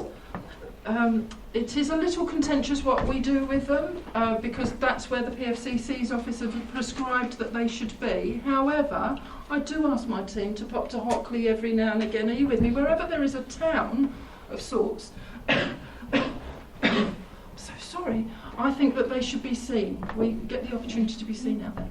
We did have a problem with some purse dippings in Rayleigh. So at that time you won't see my team because they'll be in plain clothes dealing with the purse dippings, and everybody keeps saying, oh, I'll never see your team. Well, you don't know what my team are doing, so how do you know whether you've seen my team or not? And I also utilise them for warrants and all sorts of things. I keep them as busy as I possibly can. So the intention from the PFCC's office with the town team was about visibility and engagement, so I do try to get them out there to your town areas when there's markets on, doing all sorts of engagement, trying to deal with the antisocial behaviour problems. Seriously, 6 people might sound like a lot of people to you, but their time is taken up very quickly. As soon as they get one problem, they're tied up. So, a great addition to the team. If you want, they are not a shoplifting squad. So let's just be clear. For me, on the towns, they are problem solving. So if we have a key nominal who is persistently shoplifting in a particular area, and we have a couple of those in your area, then they'll deal with that problem because it's a problem, not just a shoplifter. Does that make sense? But your everyday, just first-time shoplifter, that's not their remit. That should be otherwise dealt. Thank you very much. I think I'll stop. Okay. I'm just going to put one last tiny final point for Louisa. Just very, very briefly, it's an observation. I think you've referred in the report to Essex Youth Services, and specifically mentioned a couple of organisations who additionally funded it, Sanctuary and Rochford Parish Council. Is that also Rayleigh Town Council? No, that's Rochford. Rochford. So Rayleigh Town Council don't fund that? Or No, part that fund was referring to a particular scheme that's focused around Rochford and the Rochford Parish. Okay, lovely, thank you. Right, members, recommendation is to note the progress made against the 2019-2020 Rochford District Community Safety Partnership Action Plan. Members note that? Noted. Thank you everybody for attending this evening on that. Thank you in particular Inspector Calder for coming and answering questions and giving us an update. We do appreciate it. Thank you for having me. No, thank you for accepting our invite. Just write it email. Just write it. I'll then copy of you. You're all more welcome to stay, or you can leave if you want. And I can put forward. Yeah, I'll pass it on. You're a star. Very much. I'm not I understand as a result of the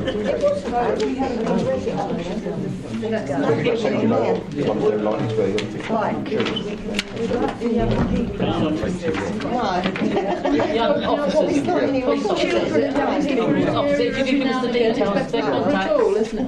Cheers, Mike. Yes, thank you. Thanks, sorry. Thank you. Thank you. Thank you very much. Take care. See you next time. Thank you. Thank you. I'm so sorry we don't do everything you want. You can't do everything. You can't do everything. I'll put it over 2 lines. All right. Keep past that. Does anyone need a copy of the key decisions? Key decisions document. Yes, please. I didn't think there was my choice. No, there's if they share. Thank you. There's nothing online. I'll share. It's only a couple of items on there. Okay. Members, key decisions document. This is usually where Paul comes in, but obviously not him. There are 2 items on there. The first one, which is 13/19 Brownfield Land Register, that's been on there for a while, and I've been informed that that has come out today. I'm hoping that's correct. That's the information I've been given. And the second one below, 1/20, which is Environmental Health Service Plan, that's been added and is due in May 2020. So if anyone's got any comments on those. Only that they're not online, Cherry. Are they not? Well, I haven't seen the language. It's empty. Okay. I've only gone by what I was told. I thought Sorry. No, Maybe because it's I just think gone on there. we will go. Yeah, if we can go back, Michelle, and Yeah. just double check that, and if not, Well, I'll get it look on added my council website. I've not seen as it. soon as possible. Just about that, members. But are there any other questions other than that? No? Okay. Item number 9, the work plan. Coming to the end. Obviously, we conducted tonight's meeting. Next meeting is 2nd of April. Emergency planning and the approval of the review committee's annual report. That's a fairly straightforward one, and then obviously the next page there's some additional items there which to be considered at a later date, and just an update on the working groups. Yeah. So if any members have any questions or queries on those at all? Chairman, do we consider risks for the council as a review committee? I think I'm going to. Well, they're audit risks, Yeah. It would definitely come under audit as far as some of the things are concerned. Yeah. So I don't know if we ever looked at risks. I think didn't some of it come. I think doesn't it split? Some of it come under audit and some come under emergency planning. I'm not sure. I thought we covered that recently, didn't we? Some of the issues of what happens if there was a fire at Rochford, and was it downloaded and all this sort of stuff. Yeah. So I think some. I'm not saying all of it, Terry. As long as it's covered. Certain aspects I think of it. some, I wouldn't say all. Yeah. Okay. And audit covers audit risk. Yeah, that's right. Because we go through the audit risk quite heavily in audit. Okay. Thank you, Councillor Cadell. Yes, just a query, I guess, around our intent on the carbon neutral working group to report back to full council in April, and if that is still an intention, and if so, would we want to bring it to this committee first before it went to full council? At the moment, that's It has not to come to review. Yeah, It's not on here. it's not captured at the moment. Is the reason I ask. I don't know. As far as I was aware, it wasn't the intention. I haven't been advised otherwise. Sorry if I may, Chairman, the whole motion that Councillor Williams put forward said it would come back to full council in May, so it's got to come back to this committee first. Through the committee, what we're having, we have said it's going to come back to review before it goes to full council. Paul's knows that straight away. Okay, thank you. I shall raise that with Paul this evening or tomorrow. I know he's ill at the moment. He's not due back until next week, so I will ask him to clarify and confirm that for all members. Yeah, that's going to happen. I've asked him separately. I'm happy to take a group response Okay, rather that's than fine. him reply to me. Either way, I'll ask him to respond thank you. to everybody. Appreciate that. Clear. Councillor Mr. Hoy and Councillor Mr. Shaw. Sorry, one item on the subject of the moment. Perhaps we could ask emergency planning to comment on it on the 2nd of April meeting. Is around the coronavirus or COVID-19, what plans they have, if any. I understand from today's statements that the peak is likely to be in about 3 to 6 months time. Just to confirm that they have something in emergency planning when they come back, and they have considered it. They have. Yeah, aren't we being guided by county? Yeah. I don't know. That's why I'm asking it. No, It'd be good if you came back in that. I think it's county, but there's no reason why we can't. Specifically, as they're coming back anyway next month. But even if that's what it, we include in the report, I think that could be worth it. So we can always ask them to. Just so we're aware that it's a concern for people. Ready now. Okay. So that's fine. Work from home, they've got plans in place. Okay. Any other questions, members? At all, Councillor Cutler? Just one about Brexit. It's not a question for now, but it's something when indeed all the various things have gone through, some of that may affect this council and the way that we deliver service.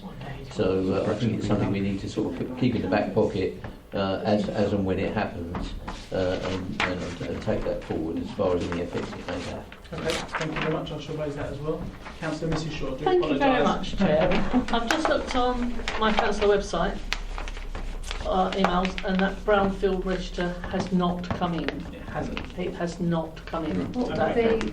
That's the key decision. On a key decision. The key report went out today, so I've got Sonia's email. Yeah, I saw that. Is a part of the job. I've just looked on mine, and the last one I have got is from Councillor Mike Wilkinson. Yeah. That's the last one I've got. I was at 16:13. Oh. Okay, you might have it. I haven't got it. Okay, we'll ask. 5 o'clock. We'll ask to go. We'll go back and ask just to make sure that it has been sent to all members. Well, I've got it. No, I confirm 16:13 is not It clear. seems debatable as to who's managed to receive it yet, so I think all we can do at the moment is go back and ask them to just check and to resend it if they need to. If you could please, because I haven't seen it. Yeah, I do. Thank you. Okay. I definitely. Thank you, members. Meeting finished at 9:30 exactly. Thank you.